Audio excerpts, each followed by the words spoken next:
HELLBEND dogs. Do you believe Midnight is off pit general? Is a liar and a thief, a necessary evil in Bulldog? Let us analyze the evidence on this episode of Bulldog Court. Bulldog community, please rise. This is your host, Get a Hold James, because we got to get a hold of the game. Court is now in session. Shucky ducky quack quack, we back for episode 5 of Bulldog Court. Once again, this is your host, Get a Hold James, because we got to get a hold of the game. You're underdog. I'm so happy to be back again.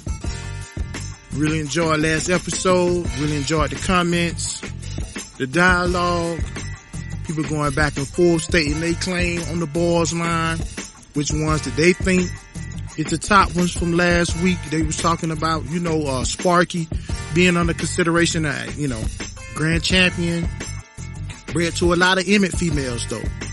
That's if you believe he was sterile, that he wasn't sterile. But like I say, I enjoyed the comments, I enjoyed the dialogue. And let's continue. We're about to get into this first case. Where has Hell been? The HELLBEND dogs. And it's a play on words. Sure enough, we know about Mr. Otter and the HELLBEND dog and Grand Champion HELLBENDs. If you don't know, heavy bred on the Tonka bear, the Tonka stuff, Tombstone, Bloodline. If you don't know who he is, I'll place a picture of him here with his name so you can look him up. And the Tombstone line as a whole was very prominent in the 80s. At one time, Tombstone was tied with Finley's Bow as the #1 registered married dog in the world, mid-80s. So we see where, over time, others have come up and Jeep surpassed his father, Finley's Bow. And then here come Tombstone, and then Tonka, and then Tonka Bear, and many others that came after. But one of the ones that I had my eyes set on and was really looking forward to what would happen to the progeny was Grand Champion HELLBENDs. And I kept my eye heavily on Hargrove's HELLBENDs, or aka the Z-Dog, Hargrove's Z-Dog. And this produced a dog called Rivet. And I actually had a son of Rivet at one time. Bred to some more Hargrove's Rufus blood. And also too, a dog I was keeping my eye on was Bun Bun's Grand Champion Grunt. Another good one. Very, very prominent at one time in the 1900s. And then it just simply, for whatever reason, faded away. And like I said, on other episodes, where on the other side of the coin, there could be many reasons for why this has happened, but I see where there are pockets here and there. I may post some up on either on Sporting Dog Archive page or in this video. I ran into a little trouble last week with trying to post pictures on the Bulldog Court video. That's why you see no pictures on the last episode. The app, the thing that I use is acting up along with the internet, so I wasn't able to get the pictures on, but hopefully it'll be better this time, to help you follow along about what I'm talking about at a particular time. So, there could be reasons why, and I thought it was very strange because at the time of HELLBENDs being around was at the same time, simultaneously, as the Mayday dogs and the Stone City dogs and Powerhouse Kennels with the deadlift stuff, were being crossed into each other in a high percentage rate. And some people did in fact use, like, if you might see some of Otter's breedings in dogs like Champion Romeo. And then they went further with more Bolio Tombstone and got Champion Romeo Buck.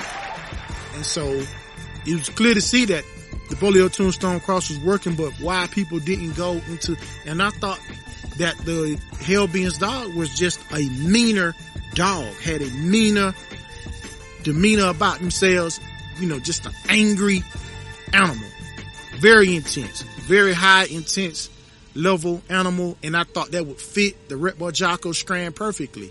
And maybe that's some stuff that people tried, and maybe it wasn't as successful as the Hollingworth side, or the build wasn't there, because the Hollingworth dogs pushed forward a very impressive build, so that complements the Red Bull Jocko or the yellow line. But for whatever reason, they didn't use the Hellbends in the way that I thought was thinking that they would use the Hellbends with the Red Bull Jocko, and you could see it being used in certain pockets and having somewhat pretty good success, at least in the breeding pen, because they took it and bred it into other stuff and got, you know, very good animals. So this is my first case that I'm proposing. On the other side of that, like I said, there may be several reasons why people were very secretive about their animals, didn't want a lot of stuff to get out. It's, you know, especially if they deem it to be extremely special, they don't want it to get out. It could be the fact of things happening, untimely demise of animals, of course. And then it could be just simply the fact that the Hollingsworth Bulldog Tombstone clicked better and had a better overall thing for them, even though the Hollingworth dogs were much less talented, very deep game, but very less talented than the Hellbend's dogs. But for what they could bring as far as their build, for as their deep gameness, maybe that's what they were looking for more so than a high ability dog, and they just relied on yellow to bring forth the high ability side of it. Because anybody who know about a Hollingsworth dog, they didn't have, nobody was beating their door down to get a Hollingsworth dog back in the days. I'm sorry to tell you, those people that was, you know, that were not back then, they don't know that people weren't just beating the door down to get that. Because, you know, like Yazoo Cody is a good example that produced Dolly and Polly and all that. They got bred to Mayday to produce Punch, all that stuff. And so those dogs, Yazoo Cody was just a very deep game, and he was built like a armored ship, built like a straight tank. But he had no mouth, no ability, no real talent to speak of, wasn't that smart at all. But deep game and built like a battleship. Two things he had going for him. And so that might have been the perfect blend for the yellow line, because you just wasn't gonna stop. It's gonna be hard to stop those Mayday dogs back in that time. If you couldn't put them all the way down, then it's a chance you may be wearing the sad face, you know. So this is my case I'm presenting. Where has Hellbend? And if anybody can locate some Hellbend dogs, please put it down in the chat. Please put a pedigree number, because people are indeed searching for those animals. Not me, but people. The people searching for those animals. I'm gonna leave it right there. In the case of where's Hellbend? This case is now dismissed. And for our next case, do you believe that Grand Champion Midnight is really our pit general? Let's talk about this. Jesse Rod's Grand Champion Midnight, Dog of the Year of the SDJ 1990. We know what the pedigree says. If we don't, we're going to place it right here. And these mysterious black dogs that are, you know, said to be of Eli origin or not of Eli origin, but yet so, you know, kind of remind you of something way back in the time. And I'm not saying as the pedigree is. We're going to look at the pedigree as it is.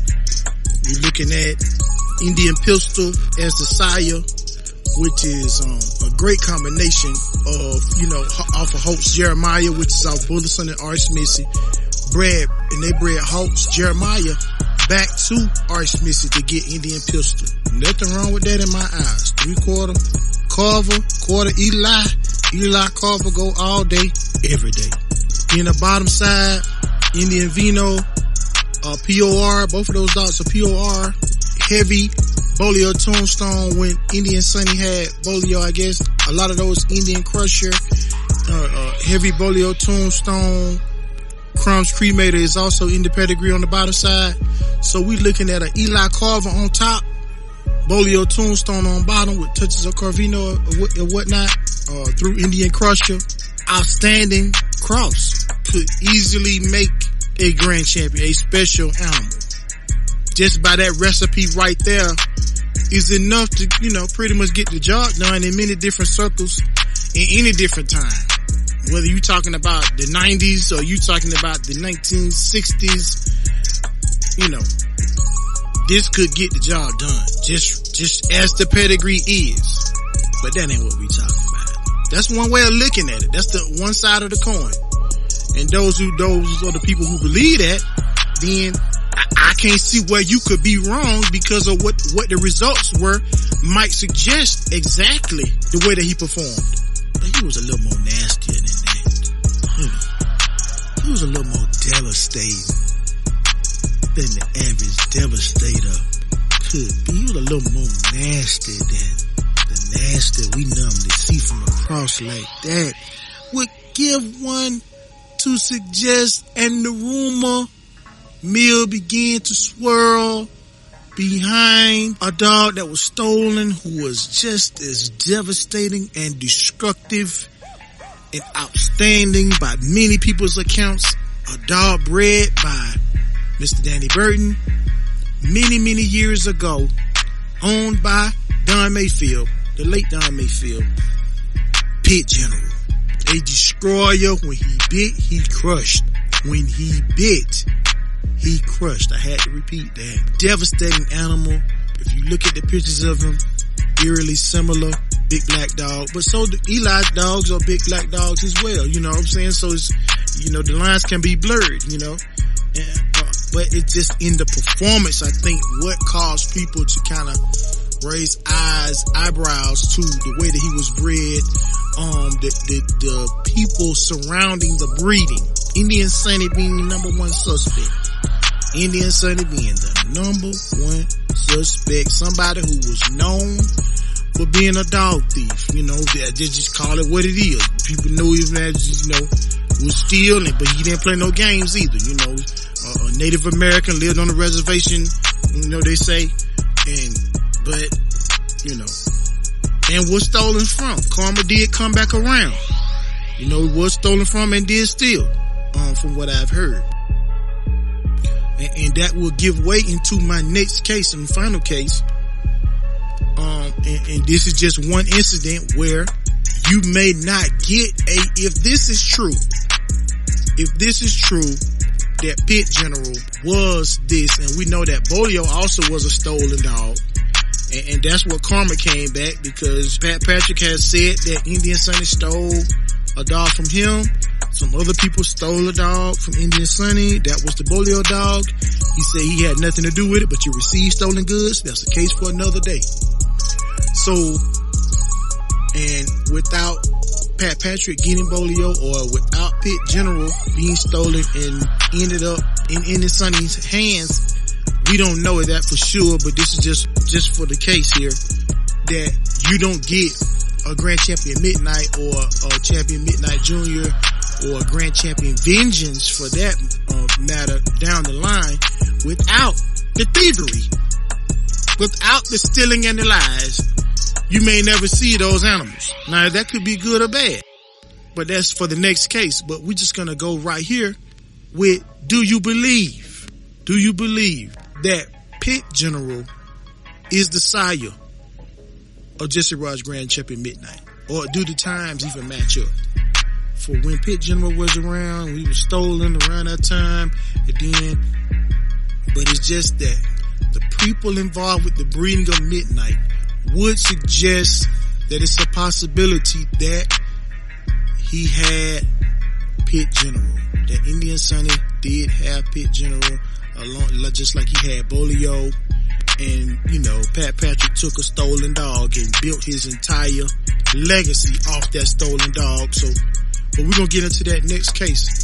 But for this case, do you believe that Grand Champion Midnight was sired by Pit General? This case is now dismissed. This has been a very serious drama. You are not. We'll get back to the show after these important messages. Add these reading materials to your historical literature collection of the American Pit Bull Terrier. The Big Red Handbook, Family Bred and Raised, Dogs, Dogmen, and Bloodlines, and the Schoolboy Keep. Contact Richard Schoolboy Garcia on Messenger and purchase your part of history today. Yeah, we're about to get into the last case for tonight. Case number 3. Is the liar and the thief a necessary evil in Bulldogs? And I know what you might naturally say, like, why on earth would a liar and a thief be necessary in any line of anything, business, regular life, everyday life? Why would this be necessary? We could do without it, huh? And man, I wish I could agree with that. But in the Bulldog world, the liar and the thief have always been there.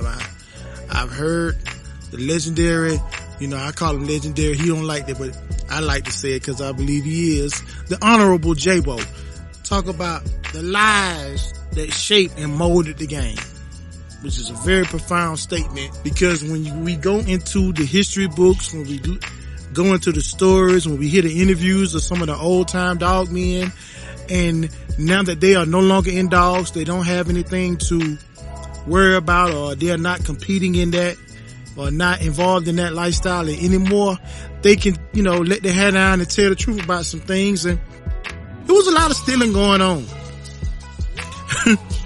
It was a lot of stealing going on, and quadruple the stealing was lying going on.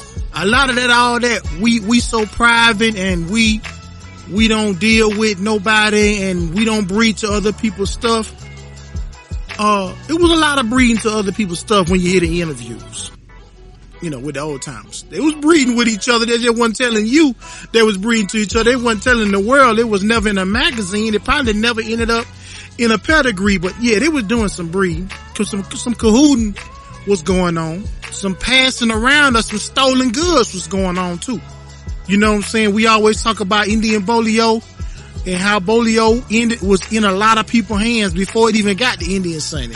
I think Norman Hooten raised him up. Billy Clayton and Floyd Boudreaux had him at one time. And then he ended up with Indian Sonny, and then was stolen from there, ended up with Pat Patrick. And Pat Patrick built an entire legacy line of dogs off of this stolen dog that he say he had nothing to do with the stealing of this animal, but it was a aha moment, because the same person that stole his dog was the same person that they stole from. So I guess he thought that was karma coming back around to catch up with the other dog thief. But he received stolen goods. But I digress. But if it was not for the thief, you would not. Many of you Bolio lovers, many of you Mayday lovers, Stone City lovers, Bolio is a key component in that. And without him being stolen and Pat Patrick breeding the absolute balls off of him, you wouldn't have those dogs today.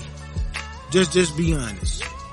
Because what we understand about Indian Sonny, he wasn't that type of guy to just let Lottie, Dottie, and everybody get some of that blood. So many of you would be fresh out of gas. Yeah, on side the road. No Bolio to call your own. Nothing.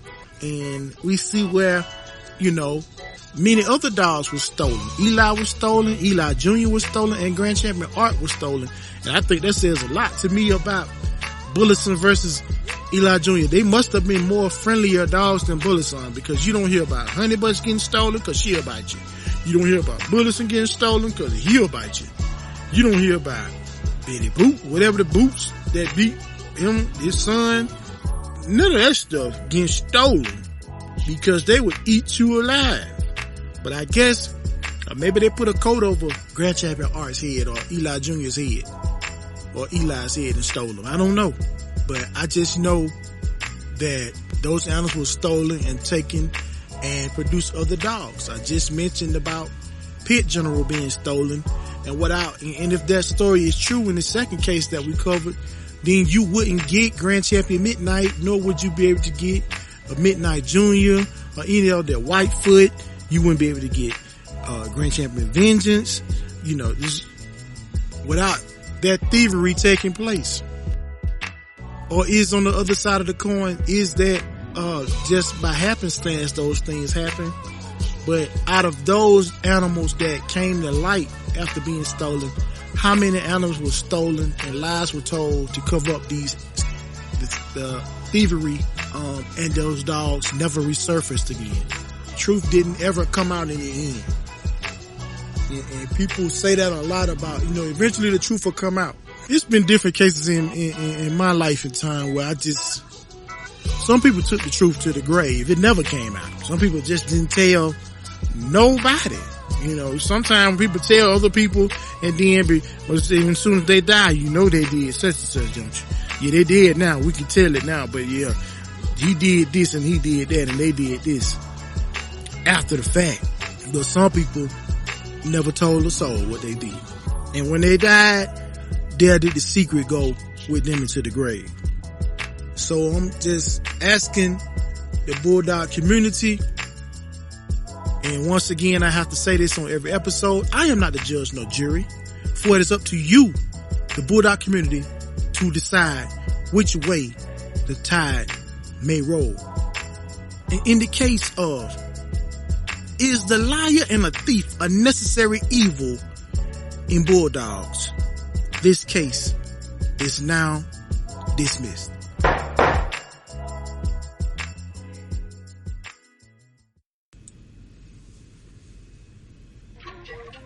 Now it's time for my closing monologue. Like I say every time, make your next move your best move, but move strategic like a chess move. In life, we got secrets. Everybody do. We all got skeletons in the closet, but try to live your life as if it's a novel. You got a beginning, a middle, and an end. How you want this story to end, my G? How you want to go out here? You want to go out the bad guy, the good guy? You want to go out the guy that's admirable and honorable? Or you want to go out here the fool? I'm going to leave that on you to decide. But this is your host. Get a hold, James, because we got to get a hold of the game. I'm out.